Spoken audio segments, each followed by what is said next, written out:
Jotaro Kujo, arguably one of the most recognizable characters in JoJo's Bizarre Adventure. Even if you aren't into JoJo, you've probably still seen Jotaro. And if you have seen or read JoJo, chances are you've been made fun of by all of your friends for unironically saying, "Yeah, I can totally not relate to that." During the span of JoJo, he's one of the most recurring characters to show up during parts alongside of Joseph Joestar.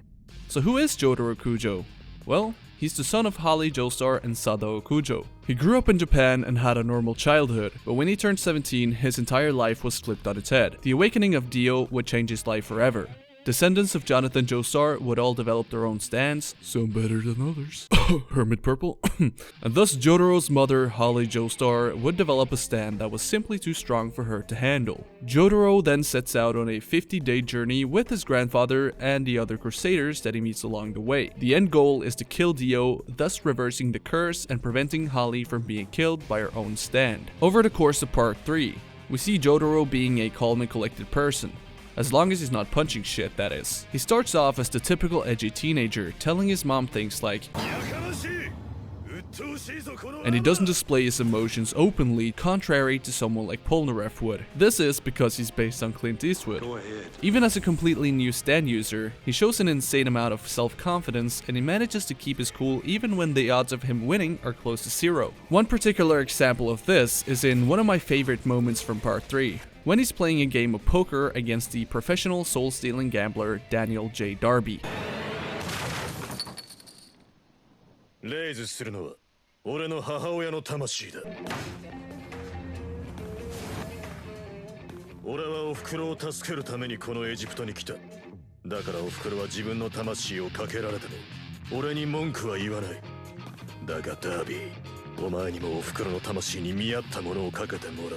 Even when Jotaro puts his friends and family's souls on the line, he manages to keep his cool, ultimately psyching out Darby to the point where Darby faints and loses the poker game because the pressure gets too high. Another example is also when he stops his own heart, nearly killing himself just to trick Dio into thinking he's dead. This really shows just how strong Jotaro is in both willpower and self-confidence. Now, some people say that Jotaro is a boring or bland character, but I'm willing to go against that and say that you're missing the point of Jotaro. Before you put me into one of those explaining memes, hear me out. He was never supposed to be a funny or joyful character. Araki made side characters like Polnareff to fill that void, kind of like how we have Puck in Berserk. But Jotaro has his moments where he softens up, believe it or not. For example, in the fight against the Sun Stand, he starts laughing his ass off. And when saying goodbye to Polnareff at the end of part 3, you can see he's actually affected by it.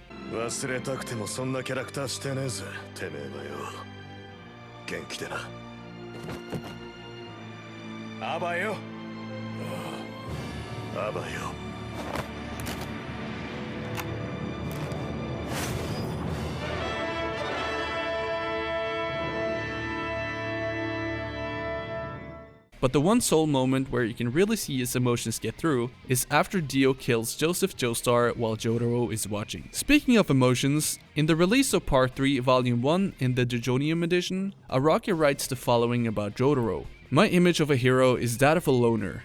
As opposed to someone who does the right thing looking for compensation or attention from others, my idea of a hero is someone who is an unappreciated symbol of justice. There are times where taking the correct path leads to loneliness, and I think that heroes shouldn't be in the business of making friends. Jotaro goes on his journey while keeping his feelings bottled up inside because he's a lone hero. He doesn't celebrate in an over-the-top manner when he defeats an enemy. For him, a throwaway yada yada daze is often plenty." To sum it up, during part 3, Jotaro is thrown into the action and has to adapt to his new powers. Everything he learns on this journey ultimately ends up giving him the skill set to defeat Dio. This is also a great foundation for the rest of the story, which leads us into part 4, Diamond is Unbreakable.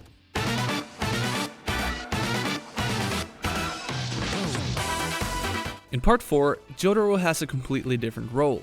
It's been 10 years since the ending of Stardust Crusaders, so that makes Jotaro 27 years old at this point. At this point, Jotaro has gotten an education and works as a marine biologist when he's not on missions for the Speedwagon Foundation. He's sent to a town in Japan called Morio to find Joseph's unknown child. This turns out to be Josuke Higashikata, who in theory is Jotaro's uncle. In this part, he's no longer the main character. Instead, his role is to advise Josuke and the rest of the cast along their journey.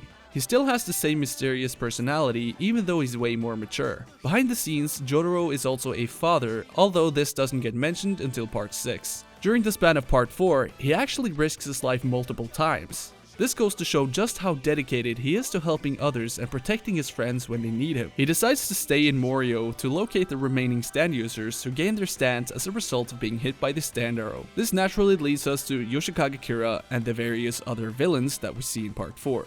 His stand abilities have somewhat weakened due to him not using them that often after the events of part 3. But Jotaro still has the same badass moments where he utilizes Star Platinum to the fullest. In the end, Jotaro gets enough of Kira's bullshit and beats the ever-living shit out of him. Moving over to part 5, Golden Wind. Fighting God! In Golden Wind, Jotaro still has somewhat of a leader role. Using his connections from his time in Morio, he sends Koichi to Italy to investigate one of Dio's sons by the name of Giorno Giovanna. This is to find out if Giorno is someone they should worry about, but it turns out that Giorno is a good boy. Jotaro still keeps the same look, with a white coat and a hat, although a bit altered from part 4's look. In the anime of part 5, we can see him reminiscing about the events of Stardust Crusaders when he's talking on the phone with Koichi. I actually saw a YouTube video where someone put flashbacks from part 3 over this scene, and I totally didn't cry. No. But this is pretty much all we see from Jotaro during this part, so let's move on over to part 6, Stone Ocean. Stone Ocean takes place in 2011.